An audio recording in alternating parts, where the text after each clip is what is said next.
யோவான் 8:31 முதல் 36 இயேசு தம்மை விசுவாசித்த யூதர்களை நோக்கி, நீங்கள் என் உபதேசத்தில் நிலைத்திருந்தால் மெய்யாகவே என் சீஷராயிருப்பீர்கள், சத்தியத்தையும் அறிவீர்கள், சத்தியம் உங்களை விடுதலையாக்கும் என்றார்.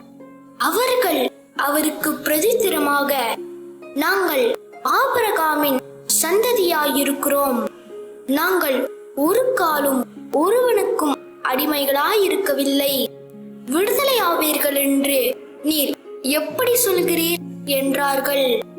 இயேசு அவர்களுக்கு பிரதித்திரமாக, பாவம் செய்கிறவன் எவனும் பாவத்துக்கு அடிமையாயிருக்கிறான் என்று மெய்யாகவே மெய்யாகவே உங்களுக்கு சொல்கிறேன். அடிமையானவன் என்றைக்கும் வீட்டிலே நிலைத்திரான், குமாரன் என்றைக்கும் நிலைத்திருக்கிறார். ஆகையால் குமாரன் உங்களை விடுதலையாக்கினால் மெய்யாகவே விடுதலையாவீர்கள்.